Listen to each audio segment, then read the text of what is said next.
അമേരിക്കയുടെ പുതിയ സാമ്പത്തിക നയങ്ങളും തീരുവ നിരോധനങ്ങളും ആഗോള വിപണിയിൽ വീണ്ടും ഒരു വൻ വ്യാപാര യുദ്ധത്തിന് വഴി തുറന്നിരിക്കുകയാണ്.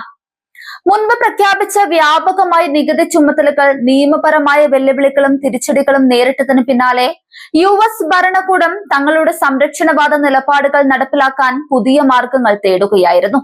അതിന്റെ ഭാഗമായാണ് ട്രംപ് ഭരണകൂടം സെക്ഷൻ 301 പ്രകാരം പുതിയ തീരുവകൾ പ്രഖ്യാപിച്ച് രംഗത്തെത്തിയത്. തൊഴിൽ ചൂഷണങ്ങളും നിർബന്ധിത തൊഴിൽ രീതികളും തടയുന്നതിൽ പരാജയപ്പെട്ടു എന്നാരോപിച്ചാണ് ലോകത്തിലെ 60ഓളം രാജ്യങ്ങൾക്കെതിരെ വാഷിംഗ്ടൺ ഈ കടുത്ത സാമ്പത്തിക നടപടി സ്വീകരിക്കുന്നത്. അടിമത്തത്തിന് സമാനമായ തൊഴിൽ സാഹചര്യങ്ങളിൽ ഉൽപ്പാദിപ്പിക്കുന്ന ഉൽപ്പന്നങ്ങൾ സ്വന്തം രാജ്യത്തേക്ക് എത്തുന്നത് തടയുക എന്ന ലക്ഷ്യമാണ് ഇതിനു പിന്നിലെന്ന് അമേരിക്ക അവകാശപ്പെടുന്നുണ്ടെങ്കിലും ഇത് കേവലം ഒരു സാമ്പത്തിക സഹായ നിലപാട് അല്ല എന്ന് വ്യക്തമാണ്. ഈ ഘട്ടത്തിൽ അമേരിക്ക ലക്ഷ്യമിട്ടിരിക്കുന്ന രാജ്യങ്ങളുടെ പട്ടികയിൽ ഏറ്റവും വലിയ തിരിച്ചടി നേരിടേണ്ടി വന്നിരിക്കുന്നത് ഏഷ്യൻ സാമ്പത്തിക ശക്തിയായ ചൈനയ്ക്കാണ്. ചൈനയിൽ നിന്നുള്ള ഇറക്കുമതികൾക്ക് ഏറ്റവും ഉയർന്ന നിരക്കായ 12.5% തീരുവയാണ് വാഷിംഗ്ടൺ നിശ്ചയിച്ചിരിക്കുന്നത്. ഇത് ചൈനീസ് നിർമ്മാണ മേഖലയ്ക്കും അവരുടെ കയറ്റുമതി വ്യവസായത്തിനും നൽകുന്ന പ്രഹരം ചെറുതല്ല. ചൈനയ്ക്ക് പുറമെ India, UK, Canada, Mexico, Pakistan, Bangladesh തുടങ്ങി പ്രമുഖ രാജ്യങ്ങളും ഈ അമേരിക്കൻ സാമ്പത്തിക ഉപരോധത്തിന്റെ പരിധിയിൽ വരുന്നുണ്ട്. ഈ രാജ്യങ്ങൾക്ക് 10% നിരക്കിലാണ് പുതിയ തീരുവ പ്രഖ്യാപിച്ചിരിക്കുന്നത്. ഏഷ്യൻ, യൂറോപ്യൻ, അമേരിക്കൻ ഭൂഖണ്ഡങ്ങളിലെ പ്രധാന സാമ്പത്തിക പങ്കാളികളെ ഒരുപോലെ ബാധിക്കുന്ന ഒന്നായി ഈ തീരുമാനം മാറിയിരിക്കുന്നു. തങ്ങളുടെ പുതിയ തീരുമാനത്തെ ന്യായീകരിക്കാൻ വളരെ ശക്തമായ വാദങ്ങളാണ് ട്രംപ് ഭരണകൂടം അന്താരാഷ്ട്ര സമൂഹത്തിന് മുൻപിൽ അവതരിപ്പിക്കുന്നത്. ലോകമെമ്പാടുമുള്ള തൊഴിലാളികളുടെ അവകാശങ്ങൾ സംരക്ഷിക്കാനും നിർബന്ധിത തൊഴിൽ ശക്തി ഉപയോഗിച്ച് ഉൽപ്പാദിപ്പിക്കുന്ന വില കുറഞ്ഞ വസ്തുക്കൾ US വിപണിയിൽ എത്തിച്ച് തദ്ദേശ വ്യവസായങ്ങളെ തകർക്കുന്നത് തടയാനുമാണ് ഈ നടപടിയെന്ന് അമേരിക്ക വാദിക്കുന്നുണ്ട്. ന്യായം തൊഴിലാളി സംരക്ഷണമാണെന്ന് അമേരിക്ക പറയുമ്പോഴും തങ്ങളുടെ വിപണിയെയും വ്യവസായങ്ങളെയും വിദേശ മത്സരങ്ങളിൽ നിന്ന് സംരക്ഷിച്ചു നിർത്തുക എന്ന ട്രംപിന്റെ പഴയ അമേരിക്ക ഫസ്റ്റ് നയത്തിന്റെ തുടർച്ച തന്നെയാണ് ഇതെന്ന് സാമ്പത്തിക വിദഗ്ധർ നിരീക്ഷിക്കുന്നുണ്ട്. മുൻപ് നടപ്പിലാക്കാൻ ശ്രമിച്ച സാർവത്രിക നികുതികൾ കോടതികളിൽ ചോദ്യം ചെയ്യപ്പെട്ടതോടെയാണ് അമേരിക്ക നിയമത്തിന്റെ വഴി തിരിച്ചുവിട്ടത്. എന്നാൽ അമേരിക്കയുടെ ഈ പെട്ടെന്നുള്ള പ്രഖ്യാപനത്തിനെതിരെ കടുത്ത പ്രതിഷേധവും രോഷവുമാണ് ബീജിംഗിൽ നിന്നും ഉയർന്നു വരുന്നത്. US-ന്റെ ഈ നീക്കം പൂർണ്ണമായും തെറ്റായതും ഏകാധിപത്യപരവുമാണെന്ന് ചൈന ഔദ്യോഗികമായി അപലപിച്ചു. യാതൊരുവിധ അന്താരാഷ്ട്ര തത്വങ്ങളും പാലിക്കാതെ ഏകപക്ഷീയമായി അടിച്ചേൽപ്പിച്ച ഈ തീരുവകൾ അടിയന്തരമായി പിൻവലിക്കണമെന്ന് ചൈനീസ് വിദേശകാര്യ മന്ത്രാലയം ആവശ്യപ്പെട്ടിട്ടുണ്ട്. അമേരിക്ക ഉന്നയിക്കുന്ന നിർബന്ധിത തൊഴിൽ ആരോപണങ്ങൾ വെറും പുകമറ മാത്രമാണ് എന്നാണ് ചൈനീസ് അധികൃതർ തുറന്നടിക്കുന്നത്. സാമ്പത്തികമായി തങ്ങളെ അടിച്ചമർത്താനും മറ്റ് രാജ്യങ്ങളുടെ വളർച്ച തടയാനുമുള്ള അമേരിക്കൻ സംരക്ഷണവാദത്തിന്റെ വ്യാജ കാരണം മാത്രമാണ് ഇത്തരം മനുഷ്യാവകാശ ആരോപണങ്ങളെന്ന് ബീജിംഗ് വ്യക്തമാക്കുന്നുണ്ട്.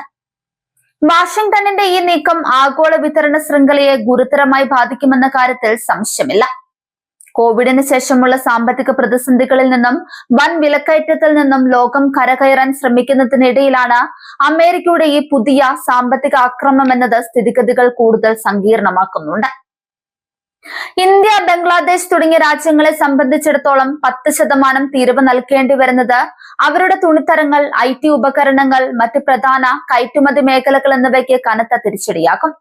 അന്താരാഷ്ട്ര വിപണിയിൽ ഈ രാജ്യങ്ങളുടെ ഉൽപ്പന്നങ്ങൾക്ക് വില വർദ്ധിക്കാൻ ഇത് കാരണമാക്കും. അമേരിക്കയുടെ ഈ പുതിയ നയം കേവലം ചില രാജ്യങ്ങളോട് മാത്രമുള്ള നിലപാടല്ല, മറിച്ച് ആഗോള വ്യാപാര സംഘടനയുടെ നിയമങ്ങളോടുള്ള വെല്ലുവിളി കൂടിയാണ്. അന്താരാഷ്ട്ര വ്യാപാര നിയമങ്ങളെ കാറ്റിൽ പറത്തി സ്വന്തം ആഭ്യന്തര നിയമങ്ങൾ മറ്റ് രാജ്യങ്ങൾക്ക് മേൽ അടിച്ചേൽപ്പിക്കാനാണ് US ശ്രമിക്കുന്നത്. നിയമപരമായ തടസ്സങ്ങളെ മറികടക്കാൻ US നിയമത്തിലെ മറ്റൊരു പ്രത്യേക വകുപ്പായ സെക്ഷൻ 301 ദുരുപയോഗം ചെയ്യുകയാണെന്ന വിമർശനവും ശക്തമാണ്.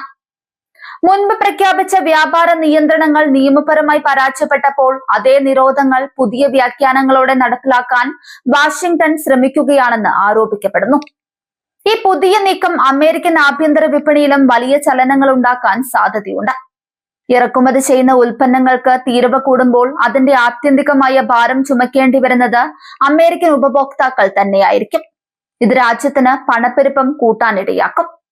അമേരിക്കയും ചൈനയും തമ്മിൽ നിലനിൽക്കുന്ന സാങ്കേതിക വിദ്യ, പ്രതിരോധം, ഭൂരാഷ്ട്രതന്ത്രം എന്നിവയുമായി ബന്ധപ്പെട്ട തർക്കങ്ങൾ ഈ പുതിയ സംഭവത്തോടെ കൂടുതൽ വഷളായിരിക്കുകയാണ്. ഇരു രാജ്യങ്ങളും തമ്മിലുള്ള നയതന്ത്ര ബന്ധത്തിൽ വീണ്ടും കരിനിഴൽ വീണിരിക്കുന്നു.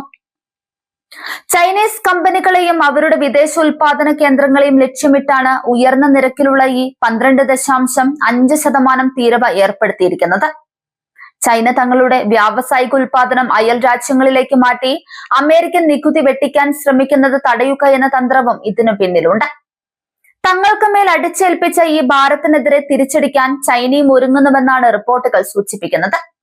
അമേരിക്കൻ കാർഷിക ഉൽപ്പന്നങ്ങൾക്കും സാങ്കേതിക വിദ്യകൾക്കും മേൽ സമാനമായി തിരിച്ചടി തീരുവകൾ ചുമത്താൻ ബീജിംഗ് ആലോചിക്കുന്നുണ്ട്.